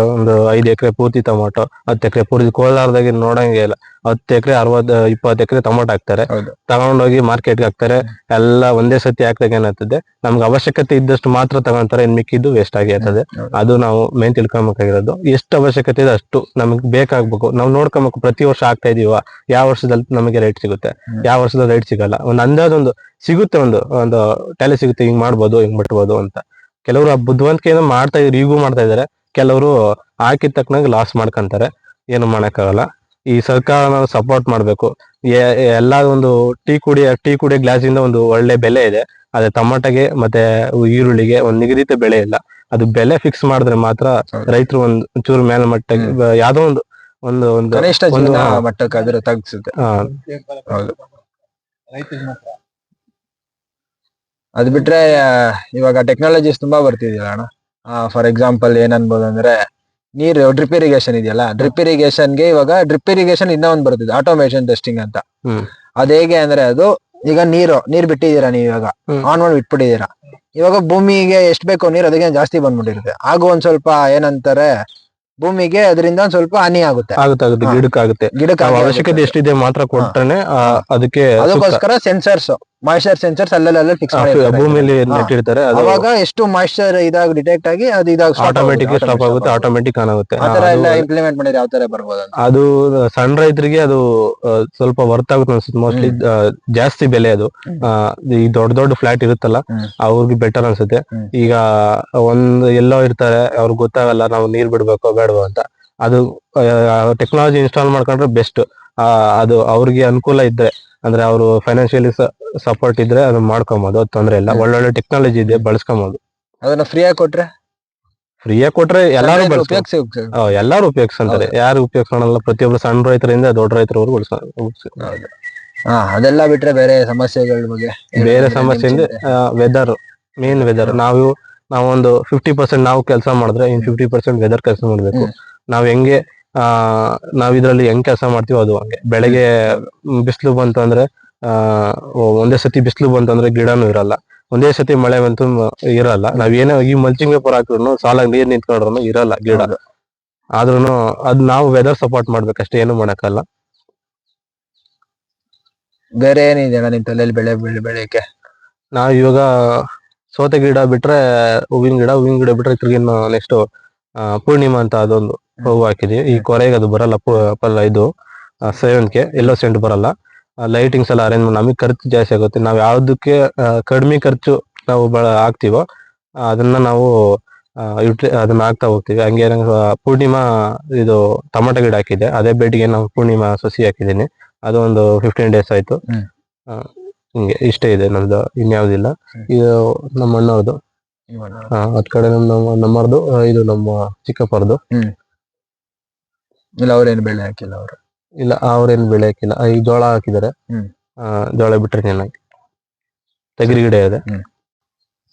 ಅಣ್ಣ ಆಮೇಲೆ ನೀವು ಎಜುಕೇಟೆಡ್ ಆಗಿದ್ಕೊಂಡು ನಿಮ್ಗೆ ಐಡಿಯಾಸ್ ಬಂದಿರುತ್ತೆ, ಈ ತರ ಉಳುಮೆ ಮಾಡಿದ್ರೆ, ಈ ತರ ವ್ಯವಸಾಯ ಮಾಡಿದ್ರೆ ನನ್ಗೆ ಈ ತರ ಇನ್ನ ಫಸ್ಲು ತೆಗಿಬಹುದು, ಅಥವಾ ಈ ತರ ಇನ್ನ ನನ್ ಕೆಲ್ಸ ಈಸಿ ಮಾಡ್ಕೊಂಡ್ ಅಪ್ಪ ಕೆಲಸ ಈಸಿ ಮಾಡೋದು ನಿಮ್ಗೆ ಐಡಿಯಾ ಬಂದಿರುತ್ತೆ. ಅದ್ರ ಬಗ್ಗೆ ಏನಾದ್ರು? ಅದೇ ನಾನು ಯೂಸ್ ಮಾಡ್ಕೊಂಡಿದ್ದು, ನನ್ ಸ್ವಂತ ಬುದ್ಧಿ ನಾನು ಯೂಸ್ ಮಾಡ್ಲಿಲ್ಲ. ನಾನು ನಮ್ಮ ಅಪ್ಪನ್ ಕೇಳ್ದೆ ಏನೇನ್ ಮಾಡ್ಬೇಕು, ಏನೇನ್ ಮಾಡ್ಬಾರ್ದು, ಯಾವ ತರ ಮಾಡ್ಬೇಕು ಅಂತ. ಆಮೇಲೆ ಇಲ್ಲಿಂದ ಸುತ್ತಮುತ್ತ ಇರೋರು ಕೇಳಿದೆ, ಹೂವು ಹಾಕೋರ್ನ ಯಾವ ತರ ಹಾಕ್ಬೇಕು, ಯಾವ ಟೈಮಿಂಗ್ ಹಾಕ್ಬೇಕು ಅಂತ. ಆಮೇಲೆ ನಾನೊಂದಷ್ಟು ಯೂಟ್ಯೂಬ್ ಚಾನಲ್ ನೋಡಿದೆ, ಯಾವ ಟೈಮಲ್ಲಿ ಹಾಕ್ಬೇಕು ಅಂತ. ಯೂಟ್ಯೂಬ್ ಚಾನಲ್ ಅಲ್ಲಿ ಸಹ ಬೇಜಾನ್ ವಿಡಿಯೋಗಳಿದೆ. ಅದನ್ನ ನೋಡಿ ನಾನು ಒಂದಷ್ಟು ಯಾವ ಟೈಮಲ್ಲಿ ಫರ್ಟಿಲೈಸರ್ ಬಿಡ್ಬೇಕು ಅನ್ನೋದು. ಆಮೇಲೆ ನಮ್ಮ ಅಣ್ಣವರು ಅವರು ಬೆಳಿತಿದ್ರು, ಅವ್ರ ಮೂಲಕ ಒಂದಷ್ಟು ನಾಲೆಡ್ಜ್ ತಗೊಂಡು ನಾನು ಈ ಸತಿ ಹಾಕಿದ್ದು. ಫಸ್ಟ್ ಟೈಮ್ ನಾನು ಹಾಕಿರೋದು. ಪರವಾಗಿಲ್ಲ, ಒಳ್ಳೆ ರಿಸಲ್ಟ್. ಒಳ್ಳೆ ಟೈಮ್ ಹಾಕಿದ್ರೆ ಖಂಡಿತ ಲಾಭ ಇದೆ. ಹೂವ ಬರೀ ನೀವು ಸೇವಂತಿಗೆನ ಇಲ್ಲ ಬೇರೆ ಏನಾದ್ರು ಬೆಳೆದಿದ್ದೀರಾ? ಈ ಸದ್ಯಕ್ಕೆ ಸೇವಂತಿಗೆ ಅಷ್ಟೇ. ನೆಕ್ಸ್ಟ್ ಪೂರ್ಣಿಮಾ ಬರುತ್ತೆ. ಪೂರ್ಣಿಮಾ ಅಂದ್ರೆ? ಪೂರ್ಣಿಮಾ ಅದು ಹೂವನೇ. ಅದು ಬರೀ ಗರಿ ಇರುತ್ತೆ, ಗರಿ ತರ. ಈ ತರ ದಿಂಡು ಬರಲ್ಲ, ಗರಿ ತರ ಇರುತ್ತೆ. ಗರಿ ಸೇವಂತಿಗೆ ಅಂತಾರೆ. ಸರಿ ಸರಿ. ಇದ್ರಿಗೆ ರೇಟ್ಸ್ ಎಲ್ಲ? ಇದಕ್ಕೆ ರೇಟ್ಸ್ ಎಲ್ಲ ಈಗ ಒಂದು 120 - 130 ಇರುತ್ತೆ. ನಾವು ಲೋಕಲ್ ಲೋನ್ ಮಾಡಿದ್ರೆ 160 ಹಿಂಗ್ ಮಾಡ್ತೀವಿ. ಪರವಾಗಿಲ್ಲ. ಆಮೇಲೆ ಹೂವ ಬೆಳಿಬೇಕಂದ್ರೆ ಸಮಸ್ಯೆ ಅಂದ್ರೆ ನಾನು ಫಸ್ಟ್ ಟೈಮ್ ಹಾಕಿರೋದ್ರಿಂದ ನನಗೆ ಅಷ್ಟು ಅನುಭವ ಏನಾಗ್ಲಿಲ್ಲ. ನಾನು ಏನ್ ಮಾಡಿದೆ ಅಂದ್ರೆ ಫಸ್ಟ್ ಈಗ ಬರೋಕ್ಕಿಂತ ಮುಂಚೆನೆ ಹೊಡೆದೆ ನಾನು. ಈಗ ಬ್ಲಾಕ್ ಥ್ರಿಡ್ಸ್ ಮತ್ತೆ ವೈಟ್ ಥ್ರಿಡ್ಸ್ ಮತ್ತೆ ಗ್ರೀನ್ ಥ್ರಿಡ್ಸ್ ಮೈಟ್ಸ್ ಅಂತ. ಅದಕ್ಕೆ ಮೇನ್ ಅದು ಎಲ್ಲಾ ಬೆಳೆಗೂ ಅದೇ ಕಾರಣ. ಆದ್ರೆ ಅದು ಮೇನ್ ಕಂಟ್ರೋಲ್ ಮಾಡ್ಬೇಕು. ಅದಾದ್ಮೇಲೆ ವೈರಸ್ ಒಣ ಎಲೆ ಒಣಗ್ತಾ ಬರುತ್ತೆ. ಆಮೇಲೆ ತೇವ ಜಾಸ್ತಿ ಆದ್ರೆ ಒಂದಷ್ಟು ಕಾಯಿಲೆ ಬರುತ್ತೆ. ಅದೇ ನಾವು ಹೆಂಗೆ ತೋಟದಲ್ಲಿ ಇಟ್ಕೊಂಡಿರ್ತೀವೋ ಹಂಗೆ. ರೇಟ್ ಎಲ್ಲ ಅಣ್ಣ ಹೆಂಗಿದೆ? ರೇಟ್ ಎಲ್ಲ ಚೆನ್ನಾಗಿದ್ಯಾ ಹೂವುಕ್ಕೆ? ಪರವಾಗಿಲ್ಲ, ಈಗ ರೇಟ್ ಪರವಾಗಿಲ್ಲ. ಚೆಂಡು ಹೂವಕ್ಕೆ ಡೌನ್ ಇರ್ಬೇಕು. ಈಗ ನವರಾತ್ರಿ ಸ್ಟಾರ್ಟ್ ಆದ್ರೆ ಅದು ರೈಸ್ ಆಗುತ್ತೆ. ಮುಂಚೆ ಎಲ್ಲ 5 ರೂಪಾಯಿ kg ಇತ್ತು. ಊದ್ ಸೀಸನ್ ಇದ್ದಂಗೆ. ಊದ್ ಸೀಸನ್ ಇರುತ್ತೆ. ಆಮೇಲೆ ನೀವು ಟೊಮೆಟೊ ಬೆಳಿತಿದ್ರಲ್ಲ, ಟೊಮೆಟೊನ ಮಾರ್ಕೆಟ್ ಎತ್ಕೊಂಡೋಗಿ ಹಾಕ್ತಿದ್ರಿ ನೀವು. ಆಗ ಮಾರ್ಕೆಟ್ ಅಲ್ಲಿ ನಿಮ್ಗೊಂದು ಕ್ರೇಟ್ಗೆ 1000 ರೂಪಾಯಿ ಕ್ರೇಟ್, ನಿಮ್ಗೆ 15 kg ಕ್ರೇಟ್ ಇರ್ಬೇಕು. 1000 ರೂಪಾಯಿ ಅಂದ್ರೆ ಎಷ್ಟು ಬೀಳುತ್ತೆ? ಕೆಜಿಗೆ 80 ರೂಪಾಯಿ 60 ರೂಪಾಯಿ ಏನೋ ಬೀಳುತ್ತೆ. ಆಗ 60 ರೂಪಾಯಿ ಇದ್ದಾಗ ನಿಮಗ್ ಕೊಡ್ತಾ ಇದ್ದಾಗ ಗ್ರಾಹಕರಿಗೆ ಅವಾಗ ಒಂದು 80 ಇಲ್ಲ 100 ರೂಪಾಯಿ ಮಾಡ್ತಾ ಇದ್ರು. 40 ರೂಪಾಯಿ ಲಾಭ. 40 ರೂಪಾಯಿ ಲಾಭ ಅವಶ್ಯಕತೆನಾ? ಅದು ಎಲ್ಲ ಸಾಗಾಣಿಕೆಗೆ ಎಲ್ಲ ಒಂದು 10 ರೂಪಾಯಿ 15 ರೂಪಾಯಿ ಆಗುತ್ತೆ. ಅದ್ರ ಮೇಲೆ ಒಂದು 5 ರೂಪಾಯಿ ಇಟ್ಕೊಂಡು ಮಾರಿದ್ರೆ ಪರವಾಗಿಲ್ಲ. 30 ರೂಪಾಯಿ 40 ರೂಪಾಯಿ ಕೆಜಿ ಮೇಲೆ ಇಟ್ಕೊಂಡು ಮಾರಿದ್ರೆ ತುಂಬಾ ಲಾಭ ಆಗೋದಲ್ಲ. ನಿಮ್ಮ ಅನಿಸಿಕೆ ಅದ್ರ ಬಗ್ಗೆ? ಇಲ್ಲ, ಅವರು ಲಾಭಕ್ಕೆ ಮಾಡ್ತಾ ಇರೋದು, ನಾವು ಲಾಭಕ್ಕೆ ಮಾಡ್ತಾ ಇರೋದು. ಹಾಗಾಗಿ ಅವ್ರು ಲಾಭ ಪಡ್ಕೊಬೇಕಾದ್ರೆ ಅತಿ ಹೆಚ್ಚು ಲಾಭ ಅವ್ರಿಗೂ ಗ್ರಾಹಕರಿಗೆ ತಗೊಳಕ್ಕೂ ರಿಸ್ಕ್ ಆಗುತ್ತೆ. ಅವರು ಒಂದು ಲೆವೆಲ್ ಇಷ್ಟ ಇರ್ಬೇಕು ಅಂದಾಜು ಅಂತ ಮಾರ್ಬೇಕು. ಅದು ಜಾಸ್ತಿ ಲಾಭ ಮಾಡಿದ್ರೆ ಅವ್ರಿಗೂ ಈ ವಸತಿ ಇನ್ನೊಂದು ಏನ್ ಪೆಟ್ಟು ಬೀಳುತ್ತೆ ಅಂದ್ರೆ ರೈತರಿಗೆ ಪೆಟ್ಟು ಬೀಳುತ್ತೆ. ತುಂಬಾ ರೇಟ್ ಇಟ್ಕೊಂಡ್ರೆ ಗ್ರಾಹಕರು ಯೋಚನೆ ಮಾಡ್ತಾರೆ, ಇಷ್ಟ ಬೇಡಪ್ಪ 100 ಗ್ರಾಮ್ ಸಾಕು, ಅರ್ಧ ಕೆಜಿ ಸಾಕು. ಮಿಡಿಲ್ ಕ್ಲಾಸ್ ಗ್ರಾಹಕರು ಆತರ ಮೇನ್ ಮಿಡಲ್ ಕ್ಲಾಸ್ ಯೋಚನೆ ಮಾಡೋದು. ರಿಚ್ ಆಗಿರೋರು ಅವ್ರೇನ್ ಯೋಚನೆ ಮಾಡಲ್ಲ. ಹೌದು, ಏನಕ್ಕಂದ್ರೆ ಮಿಡಿಲ್ ಕ್ಲಾಸ್ ಜನ ತುಂಬಾ ತಗೊಂಡೋದು ತರಕಾರಿ, ದಿನ ತರಕಾರಿ ಎಲ್ಲ. ಅವ್ರು ಯೋಚನೆ ಮಾಡಿ ಆತರ ಮಾಡಿದಾಗ ರೈತರಿಂದ ಕೊಂಡ್ಕೊಳೋದು ಕಮ್ಮಿ ಆಗುತ್ತೆ. ಆಗ ಅದೊಂದು ಈಗ ಕೆಜಿ ತಗೊಳತಾವ, ಅರ್ಧ ಕೆಜಿ ತಗೊಳ್ತಾರೆ, ಅರ್ಧ ಕೆಜಿ ತಗೊಳತಾವ, ಕಾಲು ಕೆಜಿ ತಗೊಂತಾರೆ. ಹಂಗೆ ಅವ್ರಿಗೆ ಹೆಂಗ್ ಅನುಕೂಲ ಇರ್ತದೆ ಹಂಗೆ. ಲಾಭ ಎಷ್ಟು ಇರ್ಬೇಕು ಅಷ್ಟೇ, ಇದು ಲಿಮಿಟ್ ಇರ್ಬೇಕು. ಅದಕ್ಕೂ ಅತಿ ಹೆಚ್ಚು ಮಾರಕ್ ಹೋದ್ರು ಅವರು ಲಾಸ್ ಮಾಡ್ಕೊಂತಾರೆ. ಅವಾಗ ಅವ್ರು ಬುದ್ಧಿ ಕಲಿತಾರೆ. ಆದ್ರೂ ಏನು ಮಾಡಕ್ಕಾಗಲ್ಲ, ಅವ್ರು ಸಪೋರ್ಟ್ ಮಾಡ್ಬೇಕು. ನಮ್ಮ ರೈತರು ನಾವು ಹಾಕ್ಬಿಟ್ಟು ಬರೋದು ಅಷ್ಟೇ ಮಾರ್ಕೆಟ್ಗೆ. ಅವ್ರು ಹೆಂಗ್ ಮಾಡ್ತಾರೆ ಏನು ಅಂತ ತಿಳ್ಕೊಳಕ್ ಹೋಗಲ್ಲ. ನಾವ್ ಹಾಕ್ಬಿಟ್ಟು ಬಂದು ಕಾಸು ಎಳ್ಸ್ಕೊಂಡ್ ಮನೆಗೆ ಇರ್ತೀವಿ ಅಷ್ಟೇ. ಅವ್ರು ಮಾರ್ಕೊಂಡು ಅವರು ಲಾಭ ಉದ್ದೇಶಕ್ಕೆ ಮಾಡ್ತಾ ಇರೋದು. ಅವ್ರಿದ್ದಂಗೆ ಅವ್ರಿದ್ರು ನಾವು, ನಾವಿದ್ರು ನಾವು. ಹಂಗೆ ಇಲ್ಲ ಒಬ್ರಿಗೆ ಒಬ್ರು ಅವ್ರು ಇರ್ಬೇಕು, ನಾವ್ ಇರ್ಬೇಕು. ಸೆಂಟ್ರಲ್ ಮೀಡಿಯೇಟರ್ಸ್ ಇರ್ಲೇಬೇಕು. ಯಾಕಂದ್ರೆ ನಮ್ ಮಾತ್ ಅವ್ರು ಕೇಳಲ್ಲ, ಇಲ್ಲ ಅವ್ರ ಮಾತ್ ನಾವ್ ಕೇಳಲ್ಲ. ಹಂಗಾಗಿ ಇಲ್ದಿರಾ ನಿಮ್ಗೆ ಒಳ್ಳೆ ರೇಟ್ ಸಿಕ್ಕಿ ಗ್ರಾಹಕರಿಗೆ ಡೈರೆಕ್ಟ್ ಆಗಿ ಹೋಗ್ತಿದೆ ಅಂದ್ರೆ ಆಗ ನಿಮ್ ಅನಿಸಿಕೆ ಹೇಗಿದೆ? ನಮ್ಮ ಅನಿಸಿಕೆ ಅಂದ್ರೆ ನಾವು ಈಗ ಹೊರಗಡೆ ನಾವು ನೇರವಾಗಿ ಬಂದು ನಮ್ನ ಈ ಹೂವು ಆಗ್ಲಿ ಏನಾಗ್ಲಿ ತಗೊಳಕ್ ಹೋದ್ರೆ ಮಾರ್ಕೆಟಿಗೆ ನಾವು 5 ರೂಪಾಯಿ ಕಮ್ಮಿ ಮಾಡ್ಕೊಡ್ಬೇಕು. ಯಾಕಂದ್ರೆ ನಾವು ಇಲ್ಲಿಂದ ಅಲ್ಲಿಗೆ ತಗೊಂಡೋಗಿ ಕಮಿಷನ್ ಹೋಗಿ ಹೋಗ್ತದೆ, ಟ್ರಾನ್ಸ್ಪೋರ್ಟೇಷನ್ ಚಾರ್ಜ್ ಹೋಗಿ ಹೋಗ್ತದೆ. ಹಂಗಾಗಿ 5 ರೂಪಾಯಿ ಕಮ್ಮಿ ಮಾಡ್ಬೇಕು. ಮಾರ್ಕೆಟ್ ನಾವ್ ಏನ್ ತಿಳ್ಕೊಂತೀವಿ ಅಲ್ಲ ನಾನು ಹೇಳಿದ್ದು ಹೆಂಗೆ ಅಂದ್ರೆ, ಇವಾಗ ಗ್ರಾಹಕರು ನೀವು ಮಾರ್ಕೆಟ್ ಇದೊಂದು 100 ರೂಪಾಯಿ ಕೆಜಿ ಮಾಡ್ತಿದೀರಾ ಅನ್ಕೊಳ್ಳಿ, ಗ್ರಾಹಕನ್ಗೆ 150 ಹೋಗ್ತಿದೆ. ಅದೇ ಗ್ರಾಹಕ ನಿಮ್ ತೋಟಕ್ಕೆ ಬಂದ್ಬಿಟ್ಟು ನೇರವಾಗಿ ಬಂದ್ರೆ 120 ಕೊಡ್ತೀನಿ ಕೊಡಪ್ಪ ಅಂದ್ರೆ ನೀವು ಖುಷಿಯಾಗಿ ಕೊಡ್ತೀರಾ, 130 ಆರಾಮಾಗಿ ಕೊಡ್ತೀರಾ. ಅದೇ ತರ ಯಾರಾದ್ರೂ ತಗೊಂಬಂದ್ರೆ ಆತರ ಏನಾದ್ರು ಇನಿಷಿಯೇಟಿವ್ ಇಲ್ಲಾಂದ್ರೆ ಆತರ ಪ್ಲಾನ್ ತಗೊಂಬಂದ್ರೆ ನಿಮ್ಗೆ ವರ್ಕೌಟ್ ಆಗುತ್ತೆ. ನೇರವಾಗಿದ್ರೆ ಬೆಟರ್. ಈಗ ಅಕಸ್ಮಾತ್ ಇಲ್ಲಿ ನೇರ ಕಸ್ಟಮರ್ ಅಷ್ಟೊಂದ್ ಜನ ಬರಲ್ಲ. ಈಗ ತೋಟಕ್ಕೆ ಅಲ್ಲಿ ದೂರದ್ ನಡ್ಕೊಂಡ್ ಬರಲ್ಲ, ಅಲ್ಲಿಂದ ಇಲ್ಲಿ ಹುಡಿಕೊಂಡ್ ಬರಲ್ಲ. ಈಗ ಅದು ಅವ್ರ ಬದಲು ಇವ್ರು ಬರ್ತಾರೆ, ಯಾರು ಮಾರೋರು, ಬೀದಿ ಮಾರೋರು ಅವ್ರು ಬರ್ತಾರೆ. ಅವ್ರು ಜಾಸ್ತಿ ಬರ್ತಾರೆ. ಅವರು ತಳಿಸ್ತಾರ, ಅವ್ರು ಮನೆ ತಕ್ಕ ಹೋಗಿ ಮಾರ್ತಾರೆ. ಹಂಗಾಗಿ ಅವ್ರು ಜಾಸ್ತಿ ಬರೋದ್ರಿಂದ ಅವ್ರ ಮಾರ್ಕೆಟ್ಗೆ ಹೋಗಿ ಅವ್ರಿಗೂ ಕಮ್ಮಿ ರಿಸ್ಕ್ ಕಮ್ಮಿ, ನೇರವಾಗಿ ಮುಖಾಮುಖಿ ವ್ಯವಹಾರ ಇರ್ತದೆ. ಯಾರು ಅಂತ ಈಗ ಅವ್ನಿಗೂ ನಾಳೆ ತಗೊಂಡೋದ್ಮೇಲೆ ಯಾರಪ್ಪ ರೈತ, ಯಾರು ಹಿಂಗ್ ಮಾಡ್ದ, ನನ್ಗೆ ಲಾಸ್ ಆಯ್ತು, ಇಂತ ತರಕಾರಿ ತಂದ ಆಗ್ತದೆ ನನಗೆ, ನಾನ್ ತಗೊಂಡ್ಬಿಟ್ಟೆ ಅನ್ನೋದು ಅವ್ನ ಬೈಕ್ ನೇರವಾಗಿ ಬಂದ್ಬಿಟ್ಟು ಇಲ್ಲ 5 ರೂಪಾಯಿ ಕಮ್ಮಿ, 5 ರೂಪಾಯಿ ಜಾಸ್ತಿ, ಈಗ ಮಾರ್ಕೆಟ್ ರೇಟ್ ಇದೆ ತಗೊಂಡೋಗಂತ. ನಾವು ಅಷ್ಟೇ, ನಾವು ರೈತರು ಮನೆ ಹುಡಿಕೊಂಡ್ ಬಂದ್ಮೇಲೆ 5 ರೂಪಾಯಿ ಕಮ್ಮಿ ಮಾಡ್ಕೊಡ್ಬೇಕು. ಯಾಕಂದ್ರೆ ಇಲ್ಲಿಂದ ಅಲ್ಲಿಗೆ ಟ್ರಾನ್ಸ್ಪೋರ್ಟೇಷನ್ ಚಾರ್ಜ್ ಹೋಗಿ ಹೋಗ್ತದೆ, ಕಮಿಷನ್ ಚಾರ್ಜ್ ಹೋಗಿ. ಹಂಗಾಗಿ ಹುಡಿಕೊಂಡ್ ಬಂದ್ಮೇಲೆ ಕೊಡ್ಲೇಬೇಕು, 5 ರೂಪಾಯಿ 10 ರೂಪಾಯಿ ಕಮ್ಮಿ ಮಾಡ್ಕೊಡ್ಲೇಬೇಕು. ಅವ್ರು ಖುಷಿಯಾಗಿರ್ತಾರೆ. ನಾಳೆ ತಿರ್ಗಿನ ಹುಡಿಕೊಂಡ್ ಬರ್ತಾರೆ. ಬೇರೆ ಏನಾದ್ರು ಸಮಸ್ಯೆ ನಿಮ್ಗೆ? ಬೇರೆ ಬೆಳೆ ಬೆಳೆದಿದ್ದೀರಲ್ಲ, ಹೆಂಗಿದ್ರ? ಬೇರೆ ಅಂದ್ರೆ ರೈತರಿಗೆ ಮೇನ್ ಸಮಸ್ಯೆ ಅಂದ್ರೆ ಈ ಬ್ಯಾಚ್ ಹಾಕಿದ ಸಮಸ್ಯೆ ಮುಂದಿನ ಬ್ಯಾಚ್ ಬರಲ್ಲ. ಯಾಕಂದ್ರೆ ವೆದರ್ ಮೇನ್. ಈ ವೆದರ್ಗೆ ತಕ್ಕನಾಗಿ ನಾವು ಈ ಬೆಳೆ ಬಂದಿರ್ತೈತೆ, ಮುಂದಿನ ವೆದರ್ಗೆ ಈ ತರ ಬರಲ್ಲ. ಅದು ಒಂದು ಸ್ವಲ್ಪ ಕಮ್ಮಿ. ಈ ಕೊರೆಗೆ ಬಂತಂದ್ರೆ ಈ ಗಿಡ ಬರಲ್ಲ, ಇಲ್ಲ ಈ ವೈಟ್ ಬರುತ್ತೆ. ಗಿಡ ಬೆಳವಣಿಗೆ ಆಗಲ್ಲ, ಲೈಟಿಂಗ್ಸ್ ಹಾಕೋಬೇಕು, ಅದು ಪರ್ಮಿಷನ್ ತಗೋಬೇಕು, ಖರ್ಚು ಜಾಸ್ತಿ ಆಗ್ತದೆ. ಹಂಗಾಗಿ ಕೆಲವರು ಹಿಂದೇಟ್ ಹಾಕ್ತಾರೆ, ಕೆಲವರು ಧೈರ್ಯ ಮಾಡಿ ಬೆಳೆಯೋದು. ಅವತ್ತಿಂದ ಬೆಳಿತಿದ್ರು ಬೆಳಿತಾರೆ. ನಮ್ಮಂತ ಚಿಕ್ಕ ರೈತರು ಹಿಂದೇಟ್ ಹಾಕ್ತಾರೆ, ಬೇರೆ ಬೆಳೆ ಬಿಡಪ್ಪ, ಖರ್ಚು ಜಾಸ್ತಿ ಆಗ್ತದೆ ಅಂತ. ಎಲ್ಲಿ ಖರ್ಚು ಕಮ್ಮಿ ಆಗುತ್ತೋ ಅಲ್ಲಿ ಮುಂದಕ್ಕೆ ಹೋಗ್ತಾರೆ. ಬೇರೆ ಇವಾಗ ನಮ್ಮ ವಿದ್ಯಾವಂತರು, ತುಂಬಾ ಜನ ವಿದ್ಯಾವಂತರು, ಅವ್ರ ಜಮೀನ್ ಇರುತ್ತೆ, ಅವರು ಉಳುಮೆ ಮಾಡಕ್ಕೆ, ವ್ಯವಸಾಯ ಮಾಡಕ್ಕೆ ಅವರು ಹಿಂದೇಟ್ ಹಾಕ್ತಿರ್ತಾರೆ. ನಾನು ಓದಿದೀನಿ, ನಾನು ಕೆಲಸ ಮಾಡ್ಬೇಕು, ಬರೀ ಅದೊಂದೇ ಮನಸ್ಥಿತಿಯಲ್ಲಿ ಇರ್ತಾರೆ. ಅದಕ್ಕೆ ಓದಿದೀನಿ ಅನ್ನೋದು ಬರೇ ಹೆಸರಿಗಷ್ಟೇ. ಇಲ್ಲಿ ಓದೋದು ಪ್ರಯೋಜನ ಇಲ್ಲ, ಬುಕ್ಕಲ್ಲಿ ಓದಿದ್ದು ಇಲ್ಲಿ ಬರೋದೇ ಇಲ್ಲ. ಯಾಕಂದ್ರೆ ಇಲ್ಲಿ ನಾವು ಡೈಲಿ ಬಂದು ಅಬ್ಸರ್ವ್ ಮಾಡ್ತೀವಿ, ಅದು ಮಾತ್ರ ನಮಗೆ ಬರೋದು, ನಮಗೆ ನಾಲೆಡ್ಜ್ ಬರೋದು. ಇವತ್ತೆಲ್ಲ ಇವತ್ತು ಬಂದಿದ್ರು ಆಗ ನಾಳೆ ಬರಲ್ಲ. ಹಂಗಾಗಿ ಬುಕ್ಕಲ್ಲಿ ಓದಿದ್ ಏನ್ ಬರಲ್ಲ. ಅದು ಈಗ ನಮ್ಮಪ್ಪ ಏನೋ ಅಷ್ಟು ಎಜುಕೇಟೆಡ್ ಅಲ್ಲ, ಆದ್ರೂ ಇಷ್ಟು ಕೆಲಸ ಮಾಡಿ ಇಷ್ಟು ಬುದ್ಧಿವಂತರು ಇದ್ರಲ್ಲಿ. ಹಂಗಾಗಿ ಓದಿದ್ದೆ ಅಂತ ಏನೋ ಇರ್ಬೇಕು, ಆದ್ರೂ ಸೈಡ್ ಇದು ಮೇನು. ಓದಿದ್ಕಿನ ಇದು ಮೇನ್. ನಾವ್ ಎಲ್ಲಿ ಪ್ರಾಕ್ಟಿಕಲ್ ಆಗಿ ಓದೋದ್ ಏನೇ ಓದಿದ್ರು ನಾವು ಯಾವ ಕೆಲಸ ಮಾಡ್ತಿದೀರ ಅದನ್ನ ಶ್ರದ್ಧೆಯಿಂದ ಮಾಡಿದ್ರೆ ಕೆಲಸ ಆಗುತ್ತೆ. ನಾವು ಅಲ್ಲಿ ಏನ್ ಶ್ರಮ ಪಡ್ಬೇಕು ಅದನ್ನ ಮಾಡ್ಲೇಬೇಕು. ನಾವು ಅಲ್ಲಿ ಓದಿದ ತಕ್ಷಣ ಅಲ್ಲಿ ಓದ್ಬಿಟ್ಟಿದೀನಿ ನಾನು, ಇಲ್ಲಿ ನೋಡಿದ ತಕ್ಷಣ ಬಂದ್ಬಿಡ್ತೈತೆ ಅನ್ನೋದು ತಪ್ಪದು. ಇಲ್ಲಿ ನಾವು ಪ್ರಾಕ್ಟಿಕಲ್ ಬಂದಿಲ್ಲ, ನಾನು ಓದಿದೀನಿ, ನಾನು ಇದನ್ನ ಮಾಡ್ಬಾರ್ದು ಅನ್ನೋದು ತಪ್ಪು. ಯಾವ್ದಾಗುತ್ತೆ ಅದ್ ಮಾಡ್ಬೇಕು, ಸುಮ್ನೆ ಕೂಡೋದ್ಕಿನ್ನ ಯಾವ್ದಾಗುತ್ತೆ ಅದ್ ಮಾಡ್ಬೇಕು. ಅದಂತೂ ನಿಜ. ಅಲ್ಲಿ ನಿಮ್ ಮಾತು ಏನಂತ ಹೇಳಿ ಮುಗಿಸ್ತೀರ ನಮ್ ಶಿಕ್ಷಕರಿಗೆ? ಅದೇ ನಾವು ಯಾವ ತರ ನಾವು ಶ್ರಮ ಪಡ್ತೀವೋ, ಶ್ರಮ ಹಾಕ್ತಿವೋ, ಅದ್ರ ತಕ್ಕನಾಗ ಫಲ ಇದ್ದೇ ಇರ್ತದೆ. ಅದಂತೂ ಖಂಡಿತ. ನಾವ್ ಯಾವ ಟೈಮಿಗೆ ಹಾಕ್ಬೇಕು ಅನ್ನೋದು ಮೇನ್ ಪ್ಲಾನ್ ಮಾಡ್ಬೇಕು ರೈತರು ಮೊದ್ಲು ಅಂದ್ರೆ ಈಗ ರಾಗಿ ಅದು ಇದು ಬೆಳಿತಾ ಇದ್ರು. ಈಗ ಜಾಸ್ತಿ ತರಕಾರಿ ಬೆಳೆ, ಹೂವಿನ ಬೆಳೆ, ಒಳ್ಳೊಳ್ಳೆ ಬೆಳೆ, ಈಗ ಎಕ್ಸ್ಪೋರ್ಟ್ ಆಗ್ತಿರೋ ಬೆಳೆ ಹೌದು. ಬೆಳಿತಿರ್ತಾರೆ. ಅದನ್ನ ಬೆಳಿಬೇಕು. ಈಗ ಎಲ್ಲ ಟೆಕ್ನಾಲಜಿ ಬಂದಿದೆ, ಅದನ್ನ ಅಳವಡಿಸ್ಬೇಕು. ಪಾಲಿಯಸ್ ಈಗ ಮೇನ್ ಅದೇ, ಪಾಲಿಯಸ್ ಮೇನ್. ಈಗ ಮಳೆ ಬಂದ್ರೆ ಅದೊಂದೇ, ಮಳೆ ತಡಿಬಹುದು. ಹೌದು. ನಾವು ಬೇಕಾದ ಟೈಮಲ್ಲಿ ನಾವು ನೀರ್ ಬಿಟ್ಕೊಬಹುದು. ಅದ್ರಲ್ಲೂ ಅಷ್ಟೇ ಅಡ್ವಾಂಟೇಜಸ್ ಇದೆ, ಡಿಸ್ಅಡ್ವಾಂಟೇಜಸ್ ಇದೆ. ಹೌದು, ಎಲ್ಲದ್ರಲ್ಲೂ ಇದೇ ಇದ್ದೇ ಇರುತ್ತೆ, ಎಲ್ಲ ಪ್ರತಿಯೊಂದು ಇದ್ರಲ್ಲೂ ಇದ್ದೇ ಇರುತ್ತೆ. ಅದನ್ನ ಕರೆಕ್ಟ್ ಆಗಿ ಉಪಯೋಗಿಸ್ಕೊಂಡೋದ್ರೆ ರೈತರು ಮುಂದೆ ಬರಕ್ ಸಾಧ್ಯ. ಹೌದು. ಪ್ಲಸ್ ಗೌರ್ಮೆಂಟ್ ಮೇನ್ ಒಳ್ಳೆ ತಕ್ಕನಾಗಿ ಬೆಲೆ ನಿಗದಿತ ಕೊಟ್ರೆ, ಬೆಲೆ. ನಿಗದಿತ ಬೆಲೆ ಕೊಟ್ರೆ ಅವ್ರಿಗೂ ಒಳ್ಳೆ ಇದಿರ್ತೈತೆ. ಅದಂತೂ ಕರೆಕ್ಟ್ ಅಣ್ಣ. ಹೌದು. ಸರಿ. ಸೇವೆಯ ಪೂಜೆಯು ಕರ್ಮವೇ ಇಹ ಪರ ಸಾಧನವು. ಕಷ್ಟದೊಳನ್ನವ ದುಡಿವನು ತ್ಯಾಗಿ ಸೃಷ್ಟಿ ನಿಯಮದೊಳಗವನಿ